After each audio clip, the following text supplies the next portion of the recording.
विधायक डॉक्टर जनकराज ने बुधवार को भरमौर में प्रेस वार्ता में कहा कि ओपीएस कोई बड़ा मुद्दा नहीं है। उन्होंने कहा कि पेंशन के बजाय सामाजिक सुरक्षा पर बात होनी चाहिए, जो कि जरूरत केवल सरकारी मुलाजिमों की नहीं है। उन्होंने कहा कि गैर सरकारी मुलाजिम, प्राइवेट व व्यवसाय करने वाले लोग, साथ ही एक मजदूर से लेकर सामान उठाने वाला, सब्जी बेचने और टैक्सी चलाने वाला, बल्कि हर व्यक्ति को उम्र के एक पड़ाव पर सहारे की आवश्यकता होती है। ऐसे में मेरा व्यक्तिगत तौर पर मानना है कि ओपीएस और इन पेंशन के सामाजिक सुरक्षा पर बात होनी चाहिए, ताकि बुढ़ापे में व्यक्ति को अच्छी स्वास्थ्य सुविधा मिले, उसकी देखभाल हो। उस तर्ज पर बात होनी चाहिए, न कि पेंशन पर बात होनी चाहिए। विधायक ने कहा कि होली उतराला सड़क निर्माण का मुद्दा एक क्षेत्र विशेष से नहीं जुड़ा है। इस सड़क के बनने से इसका लाभ पूरे जिला चंबा को मिलेगा और ये सड़क जिले के भाग्य को बदलने वाली साबित होगी। उन्होंने कहा कि इस सड़क निर्माण को लेकर जल्द ही वह केंद्रीय भूतल एवं परिवहन मंत्री के समक्ष बात रखने जा रहे हैं। इस दौरान डॉक्टर जनक ने सड़क, स्वास्थ्य, शिक्षा, पेयजल आदि मूलभूत सुविधाओं को अपनी प्राथमिकता बताया। ये मैं नहीं समझता हूँ कि ये कोई बड़ा मुद्दा है, और ये इस मुद्दे की वजह से तो मैं केवल इतना ही कहना चाहूँगा कि ये पेंशन की बजाय सामाजिक सुरक्षा पे बात होनी चाहिए, क्योंकि ज़रूरत केवल सरकारी मुलाजिमों की नहीं है। जो गैर सरकारी मुलाजिम काम करने वाले लोग हैं और प्राइवेट काम करने वाले लोग हैं, बाकी अपना काम बिजनेस करने वाले लोग हैं, एक मजदूर से लेकर एक सामान उठाने वाला, एक सब्जी बेचने वाला, टैक्सी चलाने वाला, प्रत्येक व्यक्ति को उम्र के एक पड़ाव में सहारे की आवश्यकता होती है। तो हमें ऐसा व्यक्तिगत तौर पे मेरा ऐसा मानना है कि ओपीएस और पेंशन इन सारी चीज़ों की बजाय सामाजिक सुरक्षा पे बात होनी चाहिए, ताकि जब व्यक्ति वृद्ध हो, बुढ़ापा हो, तो उसको अच्छी स्वास्थ्य सुविधा मिले, उसका देखभाल हो। उस तर्ज पर बात की जानी चाहिए, ना कि पेंशन पे बात होनी चाहिए। सर्वप्रथम तो मैं भरमौर देवभूमि को और इसके सब लोगों को प्रणाम करता हूँ कि उन्होंने हम पर विश्वास जताया और हमें चुनाव जितवाकर विधानसभा का सदस्य बनवाया। रही चुनौतियों की और प्राथमिकताओं की बात, तो सड़क, शिक्षा, स्वास्थ्य, बिजली, पानी, मोबाइल नेटवर्क, ये 6 मूलभूत समस्याएं पूरे विधानसभा क्षेत्र में हैं, और जिसका चरणबद्ध तरीके से हम प्रतिदिन जब से भी हम यहाँ आए हैं, हम जनता से मिल रहे हैं, लोगों से समस्याओं का आंकलन कर रहे हैं। उसके बाद हम सब अधिकारियों से भी मिलेंगे और उनको लोगों की समस्याओं को वहाँ तक पहुँचाएंगे और उनका समाधान करवाने का प्रयास करेंगे। इसके अतिरिक्त हमारे क्षेत्र में एक बहुत बड़ी पवित्र मणिमहेश यात्रा होती है, जिसका प्रबंधन में काफ़ी अधिक सुधार की आवश्यकता है। और सर्वविदित है, सबको जानकारी है कि मणिमहेश यात्रा के दौरान यहाँ आने वाले श्रद्धालुओं के साथ साथ स्थानीय जनता को भी भारी समस्याओं का सामना करना पड़ता है। तो यात्रा के दौरान श्रद्धालुओं को भी और स्थानीय लोगों को भी समस्या ना हो और यात्रा का संचालन ठीक तरीके से हो, यात्रा के दौरान सफाई व्यवस्था, यातायात व्यवस्था, ये सारी चीजें सुचारू तौर पर चले, इसके लिए हम पूरा प्रयास करेंगे। चुनौतियां क्या? कठिन तो बहुत सारी चीज़ों को अगर हम आकलन करें तो कठिनाई और आसानी तो ये तो व्यक्ति टू व्यक्ति भिन्न करता है, परंतु कठिनाइयाँ तो जाहिर सी बात है, भौगोलिक परिस्थितियों को देखते हुए सबसे बड़ी कठिनाई तो यहाँ पर हमें जो अभी तक आकलन में लग रही है, वो अधिकतर जगह प्रत्येक विभागों में जो सरकारी कर्मचारियों के बहुत सारे पद हैं, अधिकारियों के पद हैं, वो रिक्त हैं, जिनको भरवाए जाने के लिए हम सरकार के समक्ष बहुत जल्द माननीय मुख्यमंत्री जी से मिलकर इनको भरने की हम आग्रह करेंगे। क्योंकि सरकार के द्वारा चलाया जा रहा कोई भी कार्यक्रम जनता का काम तब तक नहीं कर सकता जब तक वहाँ पर डिलीवर करने वाला जो सरकार का चेहरा होता है, जो अधिकारी है, जो कर्मचारी है, जब तक अधिकारियों और कर्मचारियों के पद भरे नहीं जाएंगे तो जाहिर सी बात है, प्रदेश सरकार, केंद्र सरकार कोई भी नीति, कोई भी योजना जनता के लिए लाती है तो उसका समुचित लाभ लोगों को नहीं मिल पाता। ये मैं नहीं समझता हूँ कि ये कोई बड़ा मुद्दा है, और ये इस मुद्दे की वजह से तो मैं केवल इतना ही कहना चाहूँगा कि ये पेंशन की बजाय सामाजिक सुरक्षा पे बात होनी चाहिए, क्योंकि ज़रूरत केवल सरकारी मुलाजिमों की नहीं है, जो गैर सरकारी मुलाजिम काम करने वाले लोग हैं और प्राइवेट काम करने वाले लोग हैं, बाकी अपना काम बिजनेस करने वाले लोग हैं, एक मजदूर से लेकर एक सामान उठाने वाला, एक सब्जी बेचने वाला, टैक्सी चलाने वाला, प्रत्येक व्यक्ति, हाँ, प्रत्येक व्यक्ति को उम्र के एक पड़ाव में सहारे की आवश्यकता होती है। तो हमें ऐसा व्यक्तिगत तौर पे मेरा ऐसा मानना है कि ओपीएस और पेंशन इन सारी चीज़ों की बजाय सामाजिक सुरक्षा पे बात होनी चाहिए, ताकि जब व्यक्ति वृद्ध हो, बुढ़ापा हो, तो उसको अच्छी स्वास्थ्य सुविधा मिले, उसका देखभाल हो, उस तर्ज पर बात की जानी चाहिए, ना कि पेंशन पे बात होनी चाहिए।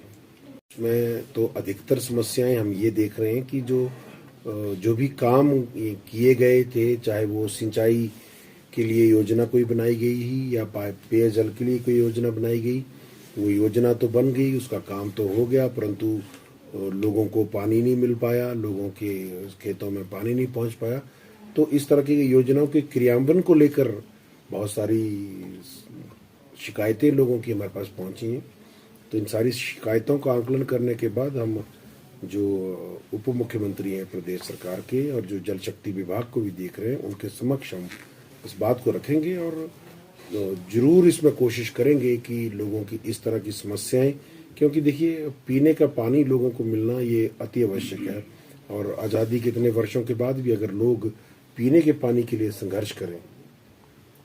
तो ये एक शर्मनाक बात है। दूसरा, भरमौर विधानसभा क्षेत्र में, चाहे आप भरमौर की तरफ देख लो, चाहे होली नाला की तरफ देख लो, कई अनेकों पावर प्रोजेक्ट्स यहाँ पर काम कर रहे हैं, जिसकी द्वारा बनाई गई ऊर्जा से पूरे देश की ऊर्जा की जरूरतें पूरी हो रही हैं। परंतु हमारे क्षेत्र की बिजली की समस्याएं, चाहे वो ट्रांसफार्मर को लेकर हो, चाहे वोल्टेज को, चाहे वो बिजली की लाइन को लेकर हो, चाहे पावर कट को लेकर हो, वो समस्याएं, अनेकों समस्याएं, खासकर सर्दियों के समय में तो लोगों को बहुत अधिक इस समस्या से जूझना पड़ता है। तो हम लोगों को ये आश्वस्त करते हैं कि चरणबद्ध तरीके से हम सारी उनकी समस्याओं का, बिजली से संबंधित समस्याओं का, पानी से संबंधित समस्याओं का समाधान करवाएंगे। इसके लिए जैसे जैसे हमारे अधिकारियों के साथ समीक्षाएं होती जाएंगी, हम अधिकारियों के समक्ष इन सारी बातों को उठाएंगे और जरूरत पड़ी तो सरकार के पास भी इन सारी चीज़ों को लेकर जाएंगे। क्योंकि इस मामले अभी आप सरकार के साथ भी नहीं है, विपक्ष में बैठे हुए हैं, ये तो आपके लिए काफ़ी ज़्यादा चुनौतीपूर्ण होगा। मैं बिल्कुल इस बात से सहमत हूँ। बेरोजगारी एक बड़ी समस्या है और ये केवल भरमौर विधानसभा की समस्या नहीं है, ये पूरे दुनिया में, देश में ये समस्या है। और ऐसा कोई भी व्यवस्था, ऐसा कोई भी देश, ऐसा कोई भी प्रदेश नहीं है जहाँ सबको सरकारी नौकरी मिल जाए, और ये संभव भी नहीं है कि प्रत्येक व्यक्ति जो है वो सरकारी नौकरी करे। प्रदेश सरकार जो वर्तमान में नवगठित सरकार है, उसकी तरफ से भी ये आश्वासन दिया गया है कि उनकी ये गारंटी है कि 1 लाख रोजगार युवाओं को वो देंगे। तो उसमें हम आशा करते हैं कि कुछ भरमौर के लोगों को भी उस 1 लाख में से कुछ हिस्सा हमारे युवाओं को भी मिलेगा। इसके लिए हम सरकार के समक्ष इस बात को भी उठाएंगे और हम तो युवाओं के बीच में जाकर जागरूकता लोगों को ये बताकर कि केवल और केवल सरकारी नौकरी के भरोसे ना बैठें, अपने जो जवानी के जो संघर्ष के दिन है उसको यूं जाया ना करें, उसके दौरान कोई ना कोई कार्य करें। तो उनको सेल्फ हेल्प ग्रुप बनाएं, कोई बहुत सारी सरकारी योजनाओं का काम करने के लिए लोगों को अनुदान मिलता है, अपना काम शुरू करें, स्वरोजगार के साधन तलाशें और इस तरह से तलाशें कि खुद को भी सक्षम बनाएं और अपने साथ साथ और अन्य लोगों को भी रोजगार के साधन उपलब्ध करवाएं। अच्छा, एक और हम बहुत जल्द केंद्र सरकार के भूतल परिवहन मंत्री से भी हम मिलेंगे इस बात को लेकर, और मैं प्रेस के माध्यम से चंबा जिले के सब लोगों को इस बारे में बताना चाहता हूँ, खासकर वह लोग जो इस पहाड़ से जो रहते हैं, भीतर रहने वाले लोग हैं, कि होली उतराला मार्ग अगर बनता है तो ये केवल और केवल होली के लोगों के लिए नहीं, बल्कि चंबा जिले के समस्त लोगों की जीवन की दिशा और दशा बदल देगा। तो इस बारे में सब चंबा जिले के लोग और चंबा जिले के सब जनप्रतिनिधि, हम सब लोग मिलकर अगर हम प्रयास करेंगे तो हमें लगता है कि ये जल्द ही ये समस्या जो है इसका समाधान होगा, क्योंकि होली उतराला रोड बन जाने से चंबा जिले के लोगों को बाकी प्रदेश से जुड़ने के लिए कम समय लगेगा, संसाधनों की भी बचत होगी, समय की भी बचत होगी और लोगों को भी बहुत सुविधा मिलेगी। तो ये केवल भरमौर के होली क्षेत्र के लिए सुविधा नहीं होगी, बल्कि पूरे जिले के भाग्य बदलने के लिए होली उतराला मार्ग की अति आवश्यकता है। और एक जनप्रतिनिधि होने के नाते मैं अपने विधानसभा क्षेत्र के ही बात नहीं करूंगा, मैं तो केवल अपने सब जनप्रतिनिधियों को, चंबा जिले के हम पांचों विधायक जो भी हैं, चाहे वो सत्ता पक्ष के चाहे विपक्ष के, मैं उन सब के समक्ष ये मुद्दा रख के उन सब से ये विशेष आग्रह भी करूंगा कि इस दिशा में हम मिलजुल कर प्रयास करें, क्योंकि जिला हमारा अपना है और अपने जिले के लिए अगर हम मिलजुल कर काम नहीं करेंगे तो हमारे जिले का यूं ही पिछड़ेपन का दाग जो है वो हटेगा नहीं। चना जैसे इस समय में अगर पांगी जाना हो तो बहुत मुश्किल है, या तो दूसरे राज्य से या तो दूसरे जिलों से जाना पड़ता है, और वहां पहुंचकर पांगी घाटी के भीतर इस समय भारी बर्फबारी की वजह से एक गांव से दूसरे गांव में जाना बहुत मुश्किल है। तो इसके लिए भी हम विशेष ध्यान देने की हमें आवश्यकता है। मैं प्रदेश सरकार के साथ साथ केंद्र सरकार के भी जनजातीय विकास मंत्रालय से हम पांगी घाटी की विषम परिस्थितियों को लेकर अपने जो भी योजनाएं हैं, जैसे वहां पर कोई इस तरह की व्यवस्था हो कि लोगों को 12 महीने बाकी दुनिया से उनकी कनेक्टिविटी बनी रहे, इस तरह की किसी व्यवस्था पे, परमानेंट व्यवस्था पर केंद्र सरकार, प्रदेश सरकार विचार करे, ऐसा हम लोग उनके बीच में जाके मुद्दा उठाएंगे। रोड आपके क्षेत्र के भाग्य बदलने के लिए बनेंगे और सब मिलजुल कर सहयोग करें। हम ये तो चाहते हैं कि रोड बने, पर जमीन मेरी जमीन में ना बने, इस तरह का मानसिकता जो है उससे हमें बाहर आना होगा और सब लोग मिलजुल कर, गांव के लोग अगर सहयोग करें तो इस सारी समस्याओं को, क्योंकि ये खड़ी गरिमा जिस रोड की आप बात कह रहे हैं, जब हम स्कूल में पढ़ते थे तब से हम इस स्कूल को बोर्ड देखते आ रहे हैं कि निर्माणाधीन, तो ये बहुत बड़ी समस्या है और हम व्यक्तिगत तौर पर भी प्रयास करेंगे कि जहां अड़चन आ रही है उन अड़चनों को व्यक्तिगत तौर पर हम सुलझाने का प्रयास करेंगे के माध्यम से भी, और सरकार के पास जाकर भी ये बात कहने जा रहा हूं कि जो भी दुर्गम क्षेत्र हैं, चाहे वो पांगी है, भरमौर है, किन्नौर है, लाहौल स्पीति है, जो भी इस तरह के दुर्गम क्षेत्र हैं, अक्सर ये देखा गया है कि किसी भी कर्मचारी अधिकारी को उसकी शिकायत होने पर ऐसे ट्राइबल क्षेत्र में भेज दिया जाता है। तो ऐसा नहीं, मैं तो सरकार से भी ये विशेष आग्रह करूंगा कि दुर्गम क्षेत्र में रहने वाले लोगों के साथ ये होने वाला अन्याय है, क्योंकि एक तो वैसे ही वो भौगोलिक परिस्थितियों की कठिनाइयों से जूझ रहे हैं, उसके बाद फिर अधिकारी कर्मचारियों की कमियों से उनके सारी सरकारी व्यवस्था की कमी आ रही है। तो मेरा ये सरकार से विशेष आग्रह रहेगा कि ऐसे ऐसे दुर्गम क्षेत्र, चाहे वो भरमौर है, पांगी है, लाहौल स्पीति है, किन्नौर है, दुर्गम क्षेत्रों में ईमानदार और निष्ठावान कर्मचारी अगर यहाँ पर लगाए जाएं जो लोगों के हित में काम करें, तो सरकार की भी अच्छाई होगी और जनता का भी भला होगा। सारी चीजें वहां पर देखने को मिली हैं, परंतु मैं एक स्पष्ट तौर पर एक बात कहना चाहूंगा कि कुछ वर्ष पहले अस्पताल को स्तरोन्नत कर इसके बिस्तरों की संख्या को बढ़ाया गया और एक अलग प्री फैब्रिकेटेड हॉस्पिटल 20 बिस्तरीय यहाँ पर बनाया गया। और बड़ी अचंभा करने वाली बात है, हैरानी की बात है कि उस जगह उस अस्पताल की बिल्डिंग पर दफ्तर बना दिए गए और आज तक एक भी मरीज शायद वहाँ पर नहीं रखा गया। तो हम कल अस्पताल के प्रशासनिक अधिकारियों को भी हमने कहा है कि इस बारे में हमें ये सूचित करें, हमें ये कागज प्रोवाइड करें कि किसके आदेश पर इस तरह का बदलाव किया गया था, और अगर कोई ठोस कारण या जो कॉम्पिटेंट अथॉरिटी है उससे इजाज़त लिए बिना इस तरह का काम किया है तो ये अपराध है, और इसकी जो भी छानबीन के बाद जो भी इसके लिए दोषी पाया जाएगा उन पर कार्रवाई